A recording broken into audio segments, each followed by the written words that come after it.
तो our next topic is food chain.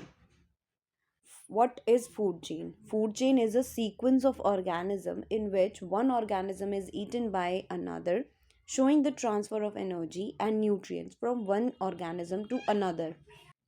So what is food chain? क्या है food chain?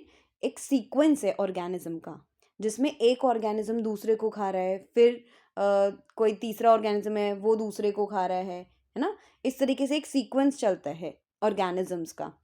और इसी तरीके से उनकी जो एनर्जी है, न्यूट्रिएंट्स हैं, वो भी ट्रांसफ़र होते हैं एक ऑर्गेनिज्म से दूसरे में। जैसे कि यहाँ पे आप देख सकते हो, ये एक आपके पास फूड चेन है। इसमें क्या हो रहा है, एक ऑर्गेनिज्म को दूसरा ऑर्गेनिज्म खा रहा है ना। जैसे कि ये है ऑर्गेनिज्म जो इन प्रोड्यूसर्स को खा रहा है, ठीक है। फिर ये जो लायन है, टाइगर है, ये क्या कर रहा है, ये इस सेकंड ऑर्गेनिज्म को खा रहा है ना। और इसी तरीके से एनर्जी का फ्लो जो है वो क्या हो रहा है, वो आगे बढ़ रहा है। अब जिस ऑर्गेनिज्म ने पहले वाले ऑर्गेनिज्म को खाया है, उसके पास क्या होगा, एनर्जी जाएगी, न्यूट्रिएंट्स जाएंगे, है ना। फिर जो सेकंड वाला ऑर्गेनिज्म है उसको थर्ड वाले ऑर्गेनिज्म ने खाया है, तो उसके पास अब एनर्जी चली जाएगी और न्यूट्रिएंट्स चले जाएंगे, है ना। तो इसी तरीके से ये सीक्वेंस चलता है ऑर्गेनिज्म का फूड चेन में, जिसमें एनर्जी और न्यूट्रिएंट्स ट्रांसफ़र होते हैं, ठीक है। अब ये जो फ्लो होता है एनर्जी का फूड चेन में, वो हमेशा यूनिडायरेक्शनल होता है। यूनिडायरेक्शनल होने का मतलब है यानी कि वो एक सिंगल डायरेक्शन में ही जाएगा, पीछे वापस नहीं आएगा, ठीक है। जैसे कि आप यहाँ देख रहे हो, प्रोड्यूसर्स हैं, प्रोड्यूसर्स को हर्बीवोर्स ने खाया, तो हर्बीवोर्स के पास एनर्जी चली गई, हर्बीवोर्स से प्रोड्यूसर्स के पास वापस नहीं आएगी एनर्जी। ये यूनिडायरेक्शनल फ्लो है। तो इसी तरीके से आगे बढ़ेगी एनर्जी, पीछे वापस नहीं आएगी। फिर ये जो हर्बीवोर है, इसको कार्निवोर ने खा लिया, तो एनर्जी जो है वो कार्निवोर के पास चली गई, ठीक है। यहाँ से भी एनर्जी वापस हर्बीवोर के पास वापस नहीं आएगी, ठीक है। एनर्जी एक बार आगे चली गई तो वो आगे जाएगी, पीछे वापस नहीं आएगी, ठीक है। तो एनर्जी का फ्लो जो है वो हमेशा क्या रहता है, यूनिडायरेक्शनल रहता है। दैट मीन्स एक ही डायरेक्शन में आगे जाएगा। Now each step in the food chain is called trophic level. अब फूड चेन का जो हर एक स्टेप होता है, हर एक ऑर्गेनिज्म होता है, उसको हम क्या बोलते हैं, ट्रॉपिक लेवल बोलते हैं। Each step in the food chain is called a trophic level. जो हर एक स्टेप है फूड चेन में, जितने भी स्टेप्स हैं उन सबको हम क्या बोलते हैं, ट्रॉपिक लेवल। ट्रॉपिक लेवल ये आप यहाँ पे देख सकते हो। जैसे कि ये फर्स्ट चेन है, इसमें आपके पास 3 ट्रॉफिक लेवल आ रहे हैं। क्यों? क्योंकि 3 ऑर्गेनिजम्स आपको यहाँ पे दिखाई दे रहे हैं। दैट मीन्स 3 स्टेप यहाँ पर हैं। नेक्स्ट वाली फूड चेन में देखें तो यहाँ पर 5 ट्रॉफिक लेवल हैं, है ना। दैट मीन्स 5 ऑर्गेनिजम्स हैं। नेक्स्ट यहाँ पर आपको एक वाटर इकोसिस्टम का भी एग्जाम्पल दिया है। जैसे कि फाइटोप्लैंक्टन्स को ईट करते हैं जू प्लैंक्टन्स, फिर जू प्लैंक्टन्स को small fish and then large fish, फिर उनको बर्ड ईट करती है, ठीक है। तो ये आपको एक वाटर इकोसिस्टम का एग्जाम्पल दिया है। फाइटोप्लैंक्टन्स क्या होते हैं, प्लैंक्टन्स होते हैं माइक्रो ऑर्गेनिजम्स, बहुत छोटे छोटे माइक्रो ऑर्गेनिजम्स होते हैं, उनको हम प्लैंक्टन्स बोलते हैं। फाइटो मीन्स प्लांट, तो जो माइक्रो ऑर्गेनिजम्स प्लांट बेस्ड होते हैं उनको फाइटोप्लैंक्टन्स बोलते हैं। इन फाइटोप्लैंक्टन्स को जू प्लैंक्टन्स खाते हैं। जू प्लैंक्टन्स क्या होते हैं, जो एनिमल बेस्ड माइक्रो ऑर्गेनिजम्स होते हैं उनको कहते हैं, ठीक है। तो फाइटोप्लैंक्टन्स को जू प्लैंक्टन्स खाते हैं, फिर जू प्लैंक्टन्स को स्मॉल फिश खाती है, फिर उनको लार्ज फिश खाती है and then birds. Next here is a question for you, what are the various steps in a food chain called. अब फूड चेन के जो वेरियस स्टेप होते हैं उनको हम क्या कहते हैं, अभी जस्ट हमने स्टडी किया है ना, क्या कहते हैं, trophic levels. What is the significance of food chain. Food chain की सिग्निफिकेंस क्या है, सिग्निफिकेंस मीन्स इंपॉर्टेंस। तो फूड चेन की इंपॉर्टेंस क्या है, here is the answer for you. What are the various steps of a food chain called, क्या कहते हैं हम अलग अलग स्टेप्स को फूड चेन के, ट्रॉफिक लेवल कहते हैं, है ना। सिग्निफिकेंस क्या है फूड चेन की, फूड चेन की सिग्निफिकेंस ये है कि ये ट्रांसफ़र ऑफ एनर्जी शो करता है, ठीक है। इसके अलावा ये बैलेंस क्रिएट करता है नेचर में। इसके अलावा जो इंटर डिपेंडेंस है ऑर्गेनिज्म की, ये क्रिएट करता है ना। मतलब एक ऑर्गेनिज्म दूसरे ऑर्गेनिज्म पे डिपेंडेंट है। Next here is another question for you, In the food chain given below, select the most efficient food chain in terms of energy. Energy की टर्म्स में अगर हम बात करें तो मोस्ट एफिशिएंट फूड चेन कौन सी है, जिसमें ऑर्गेनिजम्स कम है, जिसमें ट्रॉपिक लेवल कम है, जिसमें स्टेप्स कम हैं, उसी में सबसे ज़्यादा एनर्जी है ना। तो अगर हम फर्स्ट देखें तो यहाँ पर आपके पास 4 ट्रॉपिक लेवल हैं।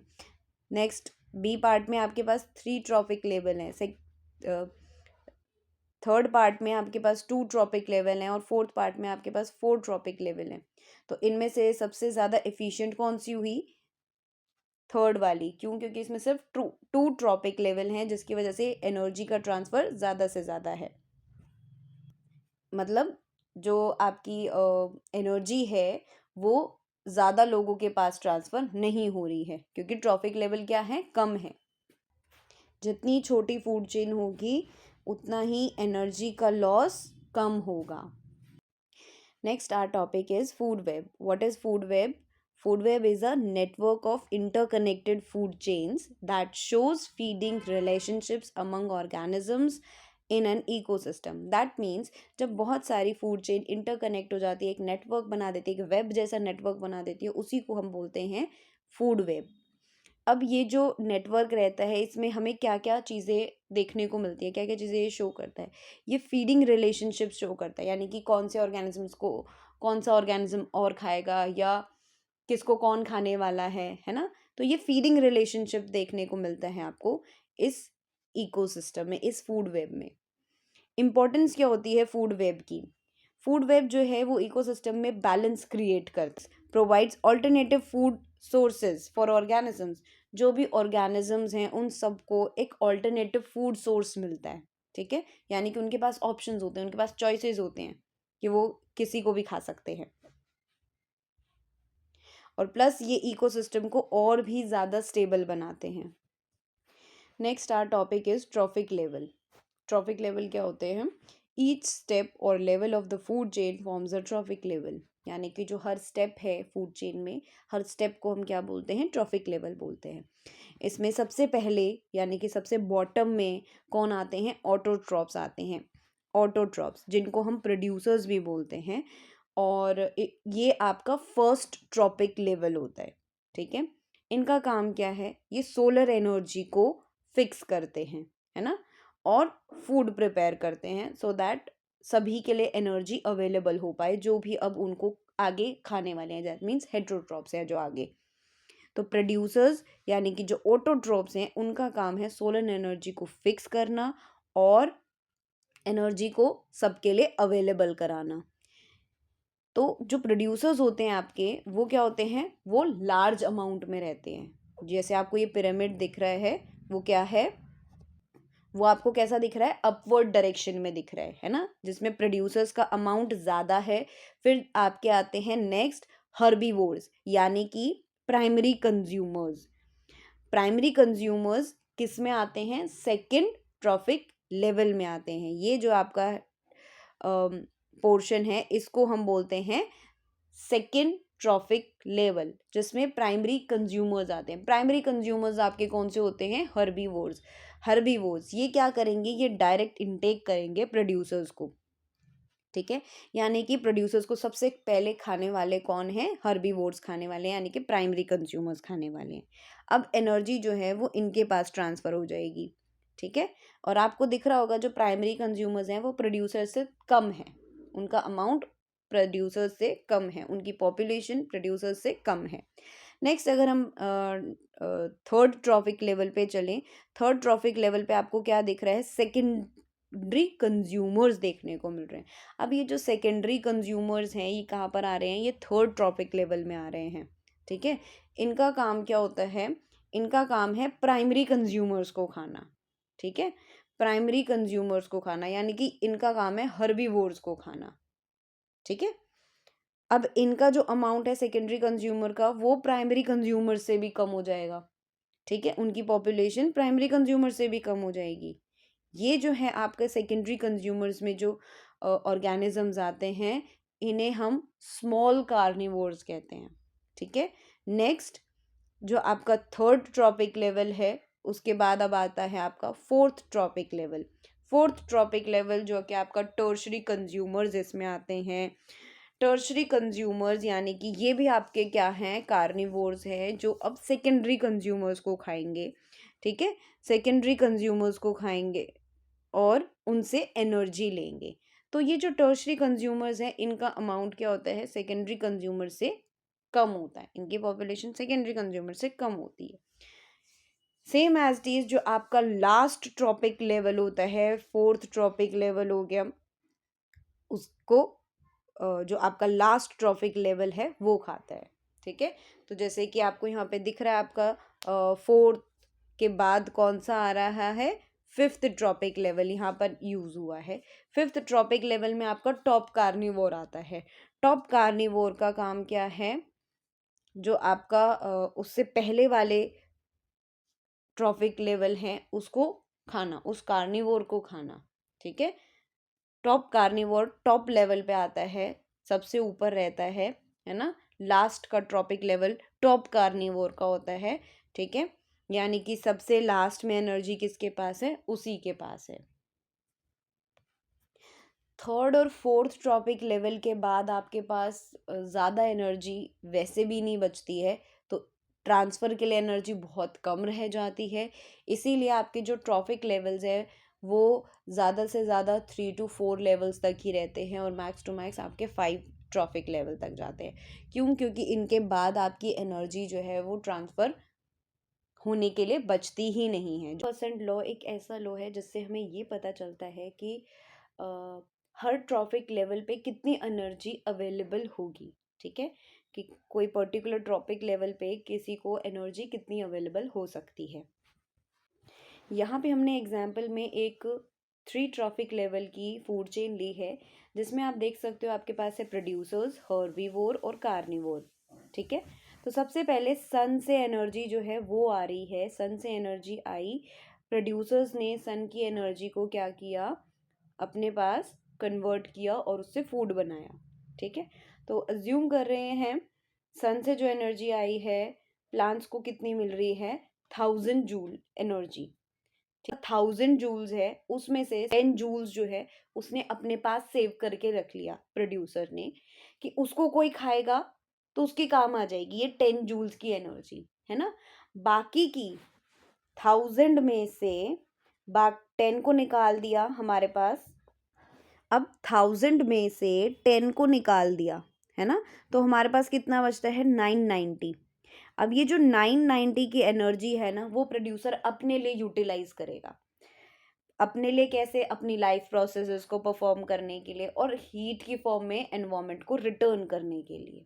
ठीक है, तो इतनी एनर्जी 990 क्या कर रहा है, प्रोड्यूसर अपने लिए यूज कर रहा है।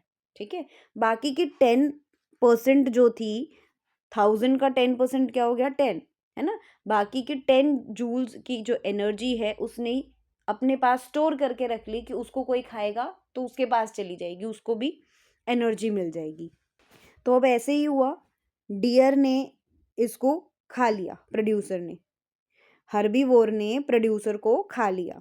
ठीक है, तो ये जो 10 जूल्स की एनर्जी थी ना ये अब इस हर्बीवोर के पास चली गई। ठीक है, 10 जूल्स की एनर्जी हर्बीवोर के पास चली गई। अब ये हर्बीवोर भी क्या करेगा, इस 10 जूल एनर्जी का अपने पास 10% स्टोर करके रख लेगा। ठीक है, और जो बाकी का बचा हुआ अमाउंट है वो अपने लिए यूटिलाइज करेगा। जैसे कि यहाँ पर आप देख रहे हो 10 जूल की एनर्जी में से हर्बीवोर ने अपने पास 1 जूल जो है वो स्टोर करके रख लिया, कि अब इसको कोई खाएगा तो उसको भी 1 जूल की एनर्जी मिल जाएगी। और 10 जूल्स में से 1 जूल चला गया, यानी कि 9 जूल्स जो है उसने अपने लिए यूज कर लिए। 9 जूल्स जो हैं उसने अपने लिए यूटिलाइज कर लिए, अपने लाइफ प्रोसेस के लिए,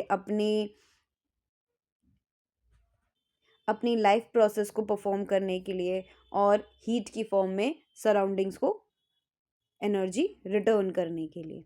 ठीक है, अब ऐसे ही आगे थर्ड ट्रॉपिक लेवल आया, यानी कि carnivore.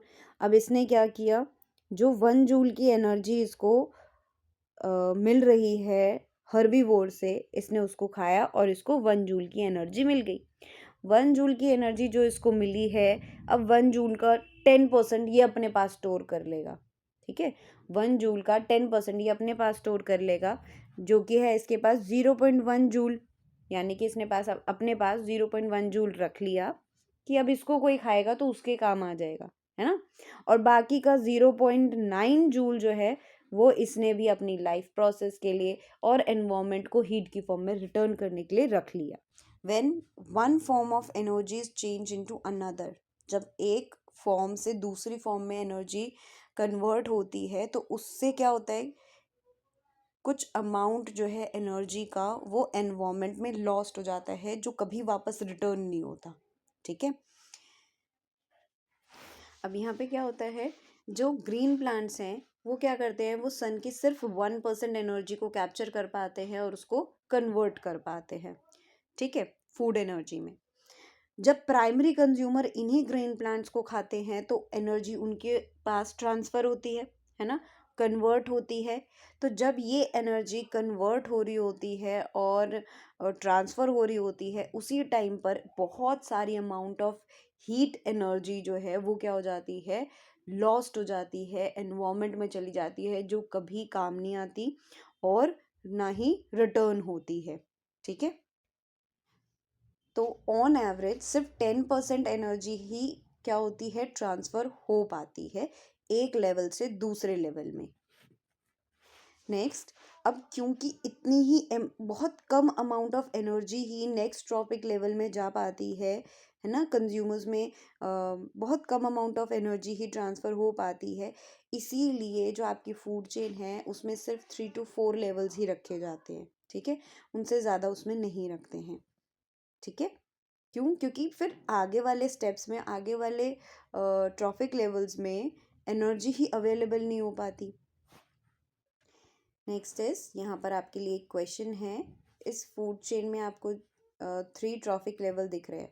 What will happen if lion is remove from the above food chain. अब अगर इस फूड चेन में से लायन को रिमूव कर देंगे तो क्या होगा। अगर हम लायन को रिमूव कर देंगे तो क्या होगा, जो हर्बीवोर्स है यानी कि डियर है, उनकी पॉपुलेशन बढ़ जाएगी, है ना, उनकी पॉपुलेशन बहुत ज़्यादा हो जाएगी, जिसकी वजह से वो क्या करेंगे, ओवर ग्रेजिंग करेंगे प्लांट्स की, है ना। और इस वजह से क्या होगा, जो इकोलॉजिकल बैलेंस है वो डिस्टर्ब हो जाएगा।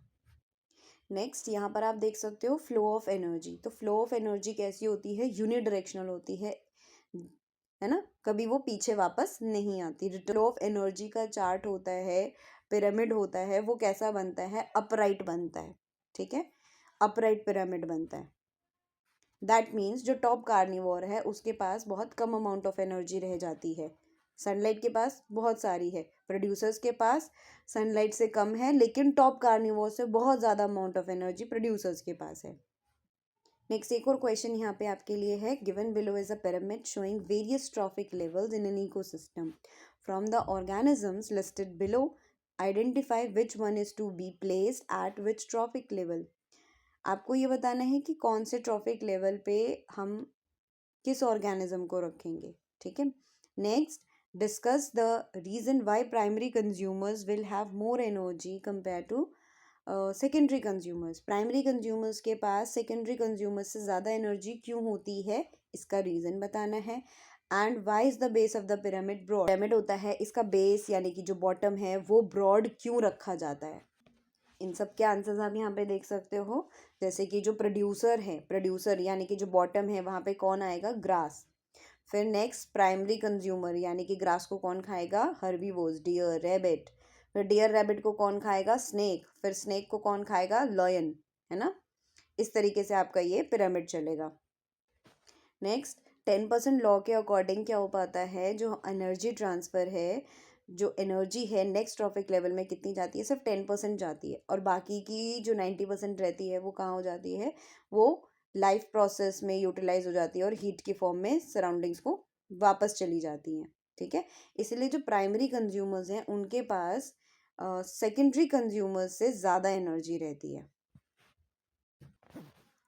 नेक्स्ट, जो पिरामिड का बेस है उसको ब्रॉड क्यों रखा जाता है? क्योंकि जो पिरामिड का बेस है उसमें प्रोड्यूसर्स आते हैं, और प्रोड्यूसर्स जितने ज़्यादा होंगे वो क्या करेंगे, उतनी ही सोलर एनर्जी ज़्यादा बनाएंगे, है ना। सोलर एनर्जी को उतना ही वो क्या कर पाएंगे, कैप्चर कर पाएंगे और कन्वर्ट कर पाएंगे फूड एनर्जी में, है ना। जिससे कि क्या हो पाएगा, जो नेक्स्ट ट्रॉपिक लेवल है उनके लिए फूड अवेलेबल हो पाएगा। तो मैक्सिमम बायोमास और एनर्जी जो है ये प्रोवाइड कराते हैं। इसीलिए जो बेस है पिरामिड का वो ब्रॉड रखा जाता है, ताकि वो आगे के ट्रॉपिक लेवल्स को सपोर्ट कर सके